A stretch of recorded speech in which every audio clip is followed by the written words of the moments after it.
Buenos días, ¿estamos listos? Buenos días, muchas gracias a los medios de comunicación por acudir a esta convocatoria del senador Luis Sánchez y su servidora. Queremos abordar dos temas sumamente importantes. El tema de temas que es Pemex, CFE, reforma energética, que lo va a abordar el senador Luis Sánchez, y yo con un tema también no menos importante, que es el de créditos fiscales. Le quiero dar la palabra en primer lugar al senador Luis Sánchez. Muchas gracias. Gracias por asistir a esta primera conferencia de prensa, rueda de prensa que quedamos haciendo individual, la senadora y un servidor. Quiero decirles que este es parte de un ejercicio que vamos a desarrollar en los próximos días para hacer una glosa de lo que es la reforma energética, para conocer sus alcances y el impacto inmediato que tendrá esta decisión del gobierno federal, el PRI y el PAN sobre el sector energético de México.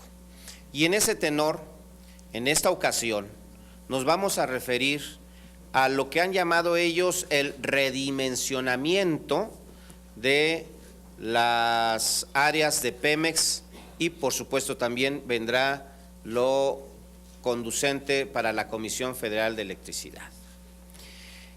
Miren, de acuerdo al decreto publicado el 21 de diciembre pasado, los artículos transitorios tercero y cuarto de esta reforma nos dice que a partir del 21 de diciembre corren 120 días que concluyen el 20 de abril para la implementación de esta reforma. Esto es que la reforma secundaria tendrá como fecha el próximo 20 de abril como fecha límite para ser aprobada. A partir de esta aprobación se tendrá un plazo de 2 años, se dice, para convertir a Pemex y a la Comisión Federal de Electricidad en empresas productivas del Estado.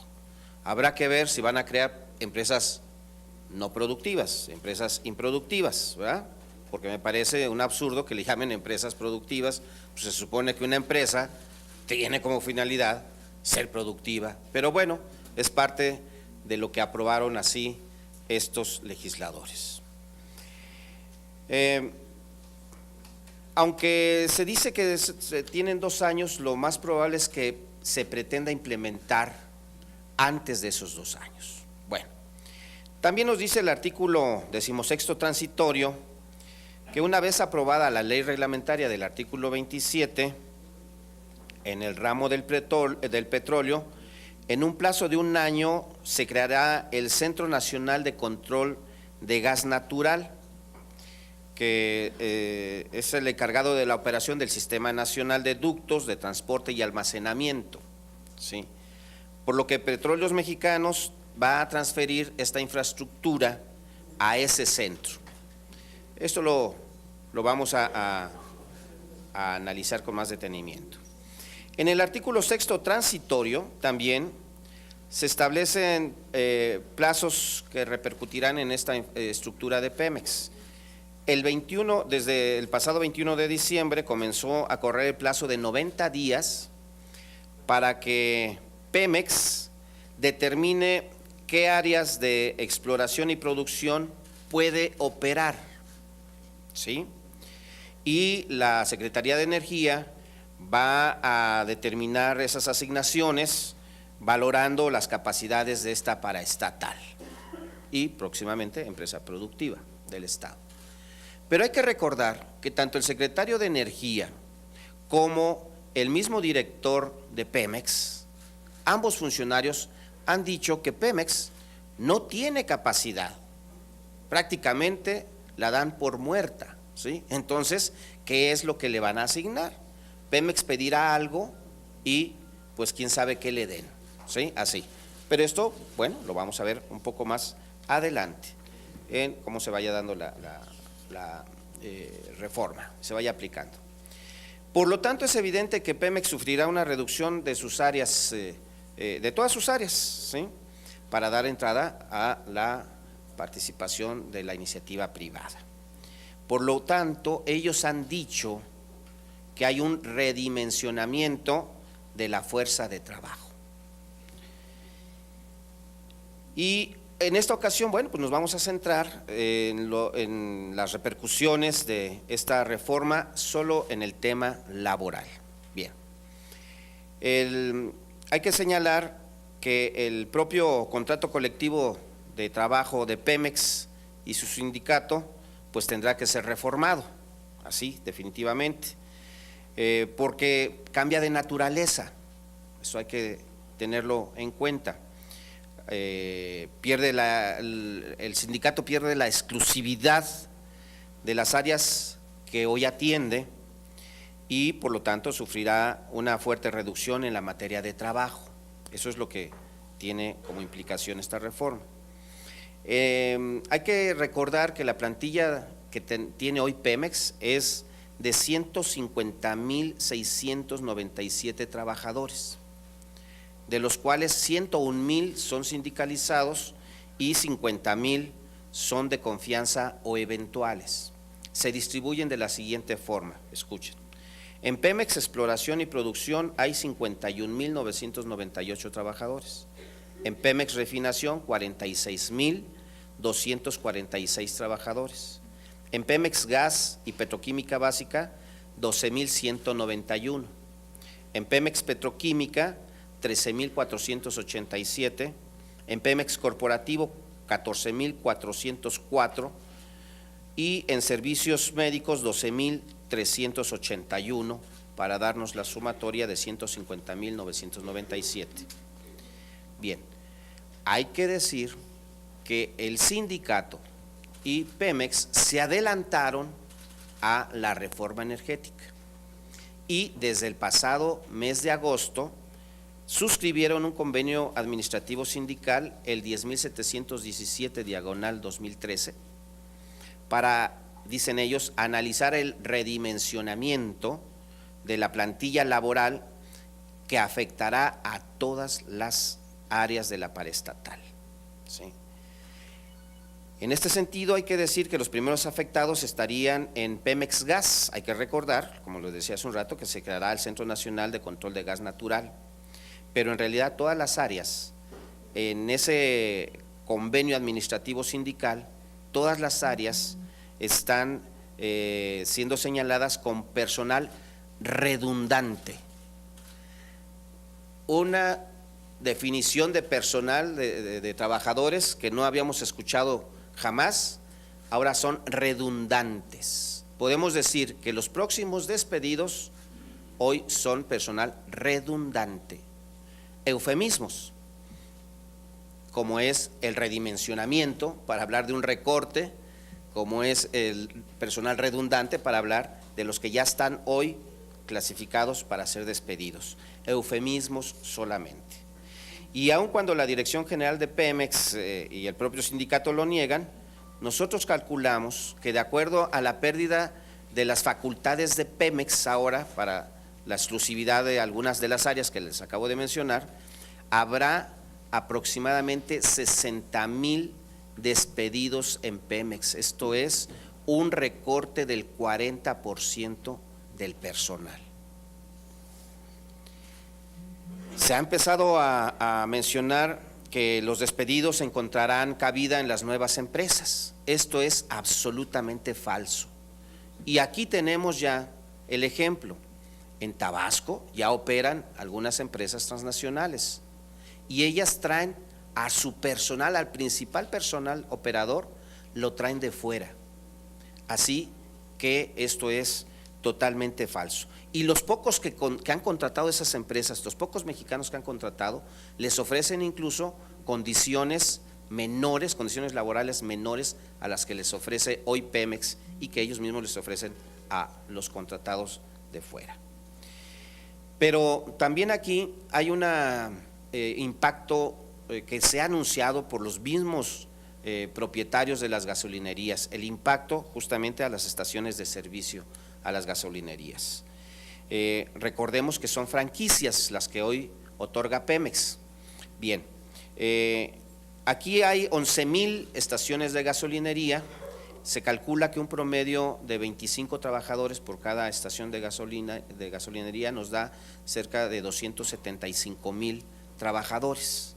Bueno, recordemos que el modelo de gasolinerías de Estados Unidos o de Europa, pues son gasolinerías que se atienden con una o dos personas, porque el servicio es de autoservicio prácticamente. Uno paga con su tarjeta, con su dinero y se autoabastece. Por supuesto que hoy estos negocios que dan empleo a 275,000 personas no podrán competir con las nuevas gasolinerías que se abran y por lo tanto tendrán que transformarse en ese mismo modelo, perdiendo estas fuentes de empleo, ¿sí? Pero bien, esto es lo que sucederá en laboralmente en Pemex y con todas las áreas del petróleo. ¿Qué va a suceder con la Comisión Federal de Electricidad? Aquí nosotros aseguramos que el impacto será aún más drástico, ¿sí? El artículo transitorio 16º de ese decreto prevé que en un plazo de 12 meses, después de aprobada la ley reglamentaria de la industria eléctrica, se creará el Centro Nacional de Control de Energía y la Comisión Federal de Electricidad tendrá que transferir los recursos para ese efecto. Hoy ya existe ese centro dentro de la CFE, lo que se hará es hacerlo autónomo y tendrá que transferir la CFE recursos para aquello, ¿sí? Por lo tanto, se desprende y eso también cambia la materia de trabajo, ¿sí? Va a ser otra contratación para esos empleados, no serán las mismas condiciones que hoy tienen en la Comisión Federal de Electricidad. Actualmente CFE tiene 97,000 trabajadores, 69,000 sindicalizados y 28,000 son eventuales y de confianza. En este escenario hay áreas que perderán su vigencia. Recuerden que a la CFE le quitan prácticamente todo. Entonces, ya no requerirá equipos lo que se llama hoy equipos sólidos de planeación nacional. Estos es un gran número de trabajadores que se encargan del cálculo de la demanda nacional de energía. También las centrales de generación con tecnología más antigua, pues seguramente que serán cerradas para abrir espacio a las nuevas empresas. Hay que recordar, fíjense, esto es muy importante, hay que recordar que actualmente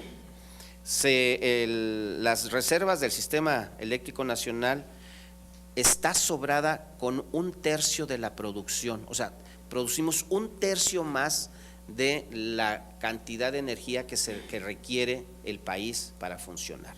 Estamos produciendo más. Esto es muy importante porque seguramente que esa capacidad la vamos a ver achicada de inmediato para darle oportunidad a que entren las empresas privadas, ¿sí? Esa gran cantidad que tenemos de producir energía se va a venir reduciendo y muy drásticamente, muy rápidamente, para permitir el paso a las privadas. También se va a ver afectada la construcción y mantenimiento de centrales de transmisión e infraestructura de distribución que actualmente se contrata incluso con particulares, pero esa tendencia, bueno, pues se va a fortalecer, ¿no? De hecho, de donde la masa de trabajadores a reajustar es ahí donde pues será más considerable.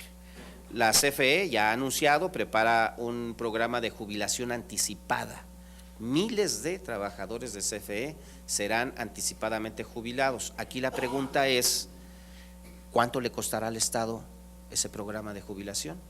O sea, nosotros vamos a cargar con los impuestos a abrirle espacio a las empresas privadas. Es ni más ni menos eso.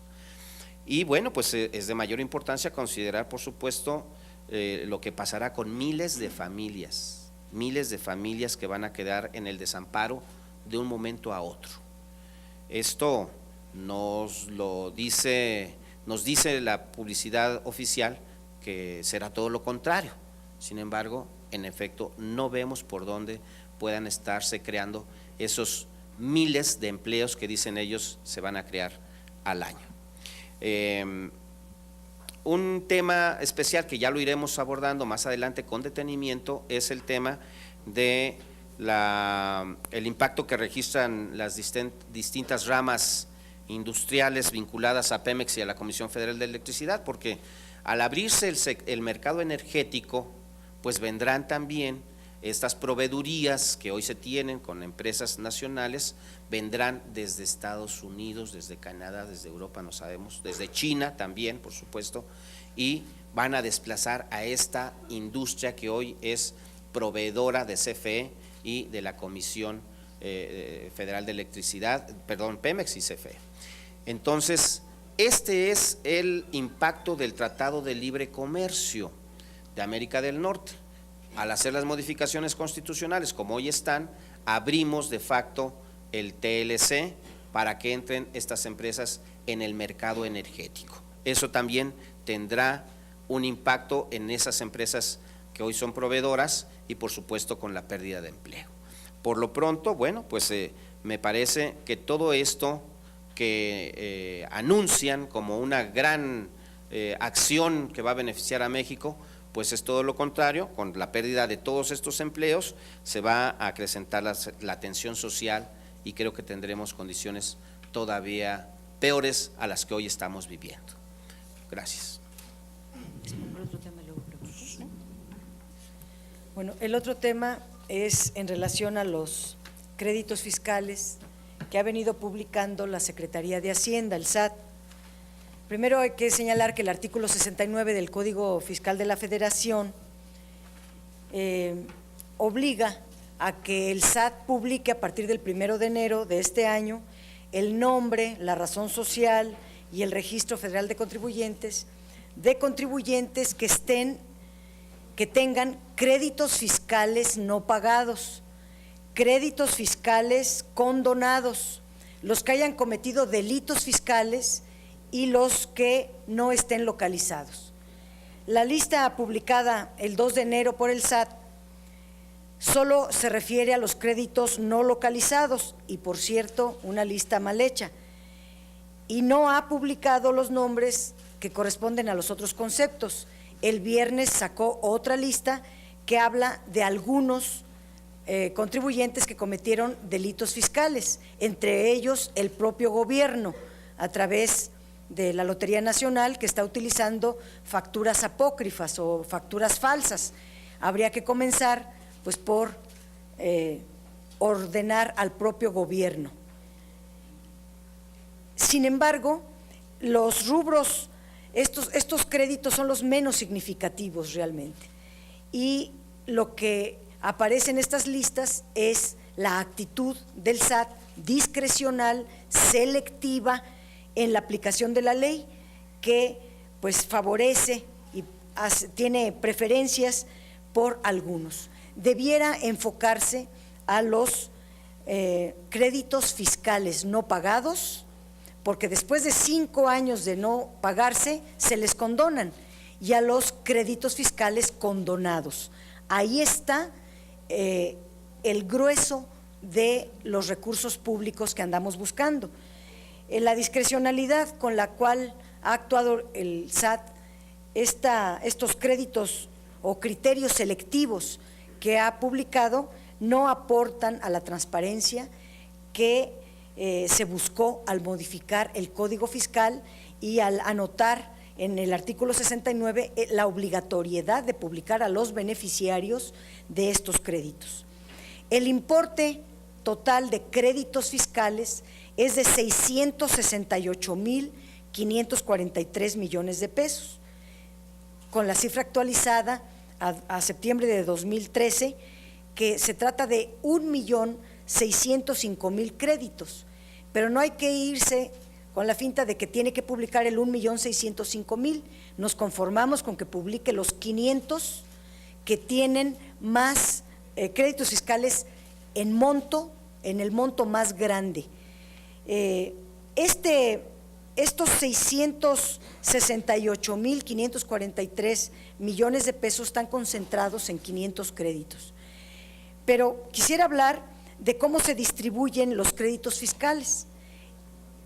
410,000 millones de pesos corresponden a créditos controvertidos, 135,000 a créditos de baja probabilidad de cobro y 123,000 a créditos factibles de cobro.